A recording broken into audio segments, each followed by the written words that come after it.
Bonjour encore BDX.io, je suis hyper content d'être là avec vous aujourd'hui. Moi c'est Adrien, je viens de Nantes et je vais essayer avec vous de répondre à la question est-ce que le mob programming ça vaut le coup aujourd'hui. Juste est-ce que vous pourriez lever la main dans la salle si vous ne savez pas ce que c'est le mob programming? Ok, donc il y a quelques mains. Pour une définition extrêmement rapide, le mob programming, la définition c'est réunir toutes les personnes qui sont nécessaires au succès d'une tâche autour d'un seul poste de travail, au même endroit, au même moment, sachant que ce même endroit, ça peut très bien être en remote. Et donc si vous avez déjà fait du pair, donc du binomage, imaginez la même chose mais avec une équipe entière, et vous avez à peu près la bonne idée. Ce qui donne du coup cette conférence-là, parce qu'une des choses qu'on me dit le plus souvent de pourquoi ça ne peut pas marcher, c'est que ça coûterait beaucoup trop cher. Alors pour répondre à cette question-là, j'ai envie de vous raconter l'histoire de la meilleure équipe de toute ma carrière. Et on va voir cette histoire en 4 épisodes, et le premier épisode c'est celui-là, où on était 3 devs à travailler en solo, chacun de notre côté, et à ce moment-là, pour plein de raisons différentes, moi j'aimais déjà vachement mesurer tout un tas de trucs. Et je vais mesurer 3 choses. La première chose, c'est la vélocité de l'équipe. Donc là, chaque sommet, chaque vallée, c'est le résultat d'un sprint. Ça fait pas rêver. Vous n'avez pas l'échelle, mais déjà en tant qu'agiliste, ça c'est pas quelque chose qu'on a envie de voir du tout. Parce que c'est complètement imprévisible. Là, d'un sprint sur l'autre, est-ce qu'il y a quelque chose qui va sortir? Impossible à savoir. Dingo, on va pas se mentir. C'est une mission un peu classique, quoi. Les technos sont vieillissantes, c'est une base legacy, voilà, rien de particulier. Les collègues sont sympas par contre, et ça c'est déjà quelque chose. Mais j'ai dit qu'on allait parler de thunes. Et la métrique qui va nous suivre pendant ce lightning, c'est celle-là. Ça nous coûtait à peu près 2000 € par point. Alors comment j'ai fait pour calculer ça? En fait, c'est juste le coût que nous coûtait chaque développeur par jour, sur tous les jours du sprint, divisé par la vélocité. Donc c'est discutable comme métrique, mais au moins ça va nous permettre de prendre un point de comparaison avec la suite. Parce que dans l'épisode 2, on est hyper content. On arrive enfin à recruter une personne, ça faisait des mois qu'on faisait passer des entretiens, on rencontrait des gens et puis en fait ça matchait pas, la philosophie, la manière de voir, la manière de réfléchir. Et on tombe sur une personne qui sort d'école, donc très junior, et là ça match, on est hyper content et on l'onboard. Et pour l'onboarder, on se dit, on va lui donner un truc sympa à faire, on va pas lui donner un bug compliqué à corriger où il va falloir aller chercher partout, on va lui donner une feature greenfield. À ce moment-là, on rajoute des API externes et on lui dit, tiens, rajoute une nouvelle API de consultation sur un truc, et ça va bien le faire. On s'est salement planté. On s'était dit, ça devrait lui prendre à peu près 2 jours à faire. Au bout d'une journée, il revient, il fait fini. Donc on se dit, trop cool, en fait, vachement meilleur que ce qu'on pensait, que ce qu'on imaginait. Et on s'est dit, sujet nouveau, c'est sa première feature professionnelle tout court. Nous, on ne sait pas trop qu'est-ce qu'on veut à la sortie de ça, donc on va se mettre tous ensemble dans une salle de réunion, on fait sa lecture et puis on prend les changements en direct, comme ça sera rapide et efficace. Alors, il a fait 1 jour de taf, on a passé 3 jours dans la même salle de réunion, je vous laisse imaginer l'odeur, à relire et à la fin réécrire carrément tout ce qu'il avait fait, pas parce qu'il était mauvais du tout, c'est juste que comme c'était un sujet nouveau, ça veut dire pas de design, pas d'architecture, pas de bonne pratique. Et en fait, il était parti dans une direction qui nous allait pas et qui allait pas nous permettre de faire évoluer les API dans le sens qu'on voulait. Alors là, en termes de coût, ça pique. Mais ce qui n'est pas anormal pour un onboarding, en fait. Et puis là, sur l'échelle d'une petite équipe, onboarder, ça coûte cher. Mais bon, ça nous fait quand même un peu réfléchir. Et à la fin de cette relecture, réécriture, l'équipe se dit, la prochaine story, c'est encore une autre API. Du coup, elle est encore plus compliquée que la précédente, et si on se mettait tous et toutes ensemble pour la coder en même temps. Et comme ça, au moins, on se met d'accord sur qu'est-ce qu'on veut, on sait comment ça marche, et puis après ça déroule, quoi. Ce qui nous amène à l'épisode 3 du dev en équipe. Donc on était parti à 8 environ de vélocité. Ça, c'est le sprint où on a onboardé notre junior, donc on a pris dans la gueule, quoi. Et c'est le sprint aussi où on s'est dit, on fait cette deuxième feature tous ensemble. Et ça a été dur. Ça nous a pris du temps parce qu'en fait, pour tout le monde dans l'équipe, c'était quelque chose de très nouveau. Moi, je savais pas bosser comme ça, les autres non plus. Donc, il faut apprendre en fait à se parler, à travailler ensemble, trouver les bonnes pratiques. Il y a tout un tas de trucs à trouver pour que ça marche bien, en fait. Et à chaque fin de journée, à chaque fin de story, à chaque fin de sprint, on s'est demandé stop ou encore. Et à chaque fois, on a dit encore. et encore, jusqu'à arriver à ce plateau. Donc on arrivait à un plateau de 6 points, pas 8. Une conséquence mécanique, le mob ça coûte 50% plus cher que bosser en solo. Ça répond à la question, merci d'être venu. Non, évidemment, j'exagère, parce qu'il se passe d'autres trucs. Déjà, ce qui est intéressant à noter avec ce plateau, certes, on est en dessous d'avant, mais par contre, c'est un plateau. Et quand on sort littéralement 6 points à chaque sprint, ça veut dire que côté produit, ils peuvent s'engager sur des feuilles de route qui vont tenir pour nos clients. Ça a vachement de valeur. L'autre effet, c'est que les bugs, ils tombent littéralement par terre. Donc là, j'ai mis 0, c'est pas 0 parce que 0 bug, en fait, ça n'existait pas, mais c'était virtuellement 0. C'est assez mécanique, hein, plus d'yeux, plus de cerveau sur le même problème, on fait vachement moins de conneries. Et on n'oublie pas de trucs. Et la dernière, le kiffomètre, il explose de ouf. Pour une raison hyper simple, c'est qu'à chaque fin de journée, parfois à chaque fin de feature, parfois à chaque fin de sprint, on se fait une rétro orientée mob. On ne traite que des sujets de mob et on va juste s'optimiser pour le kiff, quoi. Et ce qui fait que c'est ça qui nous a amené à bosser de cette manière-là à temps complet pendant 2 ans, donc toute la journée, tous les jours, pendant 2 ans. Et pourquoi est-ce qu'on l'a fait ? Parce qu'en fait, c'était le gros kiff, quoi. Malheureusement, ça convainc pas notre PM du tout. Parce que, vous le savez très bien, mettre 4 personnes derrière un seul écran, ça peut pas aller plus vite ou mieux que 4 personnes derrière 4 écrans, quoi. D'ailleurs, on m'a dit une fois que si on donnait un ballon de football à tous les joueurs d'une équipe, le match serait fini en 5 minutes.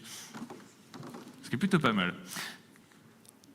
Et alors, il va aller en parler au DG et au CTO, ce qui va aboutir à une réunion avec notre CTO, avec toute l'équipe, où il va nous dire en substance, les petits amis, la prochaine fois que vous êtes tous ensemble dans une salle de réunion à coder, vous êtes tous virés. À votre avis, l'effet sur notre vélocité, ça a été quoi ? Levez la main si vous pensez que c'est augmenter la vélocité. Yes. Et qui pense que ça a resté pareil ?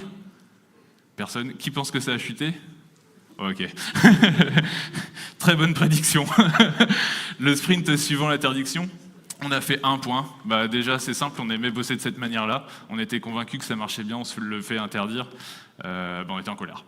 Ça n'aide pas pour être productif d'être en colère. Mais surtout, on a essayé de garder quelque chose qui nous tenait à cœur avec cette manière de bosser, c'est le niveau de qualité. J'ai jamais vu du code comme ça de toute ma vie, hein, en vrai. Et on s'est dit, même si on se retrouve en solo, ça ne veut pas dire qu'on doit arrêter de faire les choses bien. Donc on s'est mis à faire des pull requests, mais des pull requests qui duraient un temps infini. C'est pour ça qu'on s'est dit, la seule manière de faire remonter notre vélocité, ça a été d'abandonner les pull requests complètement. Du coup, on bossait en solo. Et puis on poussait sur master et basta. Et c'est que à ce prix-là, vraiment c'est à ce prix-là, c'est en abandonnant les pull requests qu'on a pu arriver à la même vélocité qu'avant. Donc en développement en solo, en virant les pull requests, c'est la seule manière qu'on a trouvé de retrouver le 6. Mais bon, voilà, ça fait pas rêver quand même. Le niveau de kiff, forcément, il est redescendu. Et puis les bugs sont remontés, forcément, pareil, moins d'yeux, moins de cerveau. En termes de coût, pas de surprise non plus, hein. Même vélocité, même taille d'équipe, même coût. Et c'est avec ça qu'on va pouvoir essayer de répondre à la question de le mob programming, est-ce que ça vaut le coup ? C'est pas une réponse universelle, c'est une réponse de mon point de vue, enfin notre point de vue d'équipe en vrai, et puis pour cette équipe-là, peut-être pas pour la vôtre. Mais en mob, on était prévisible, on sortait toujours la même chose tout le temps. Même nombre de points.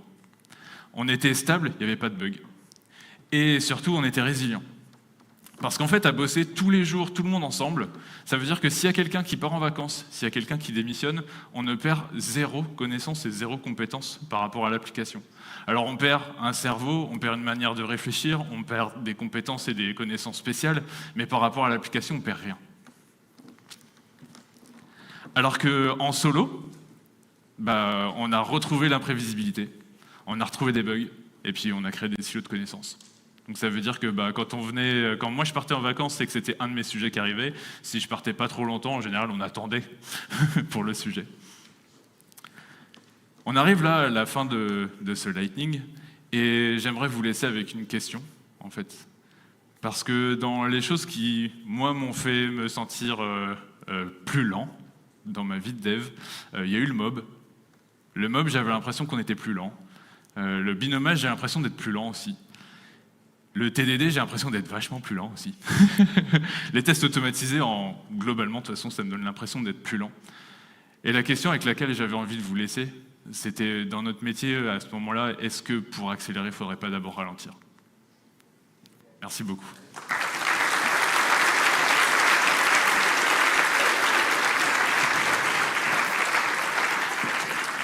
Et normalement, je pense qu'on devrait avoir un peu de temps pour les questions. Il y a le QR code pour le feedback, n'hésitez pas, je serais ravi de pouvoir améliorer encore ce talk. Et puis, merci beaucoup d'être venu m'écouter et à Bordeaux, VDX.io de m'avoir accueilli.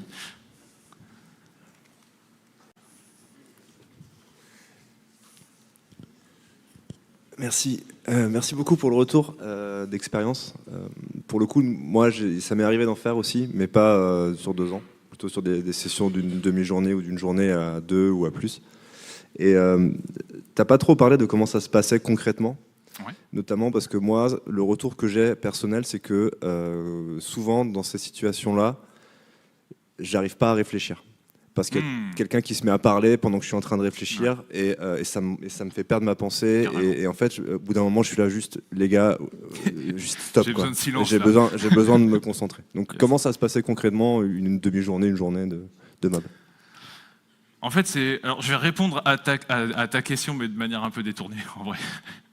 Parce que le truc que moi j'ai aimé avec cette pratique de mob, comparé au binomage en particulier, c'est que la pression sociale, elle diminue énormément. Quand on est en binomage, on est en face à face avec une personne, ça match pas. Voilà. Et là, les temps de silence en binomage, je trouve que c'est encore plus dur, en vrai. Alors qu'en mob, le truc qui était hyper puissant, c'est que moi je savais, et les autres aussi, qu'on pouvait sortir de la salle, faire ce qu'on voulait, n'importe quoi. Le travail continue, le travail s'arrête jamais. Et en fait, quand il y avait trop de bruit, que j'avais besoin d'un break ou de chercher, effectivement, j'aurais une piste à moi-même. Moi, souvent, j'arrivais à le faire dans la salle, mais il y avait carrément moyen de sortir de la salle, chercher la piste, les autres continuer, et puis de revenir après et dire genre, hey, j'ai trouvé une autre solution pour faire le truc, venez, je vous la montre. Et en fait, ça permet toute cette liberté-là. Après, concrètement, comment ça se passait? On avait genre une gigantesque télé dans une salle de réunion avec nos fauteuils qu'on ramenait, c'était cool. Et puis, on avait un petit timer. De meuf, mais tu viens de le dire, en fixant un time minimal et en laissant les gens sortir quand ils veulent, en fait. Ouais, carrément. Si ça vous intéresse en particulier, j'ai une conf qui a été filmée dans plusieurs autres conférences en format long, qui s'appelle Mob Programming Toolbox. Et c'est en gros toutes les bonnes pratiques qu'on a utilisées pour faire en sorte que ça se passe bien dans la vie de tous les jours. Du coup, là, on va plus profondément dans ce qu'on faisait dans notre vie de tous les jours. Bonjour, merci pour le partage. Du coup, avec le mob, il n'y avait plus de code review ou vous en faisiez quand même toujours? Non, il n'y a plus de code review parce qu'en fait, elle est continue en permanence, quoi. Ok. Voilà.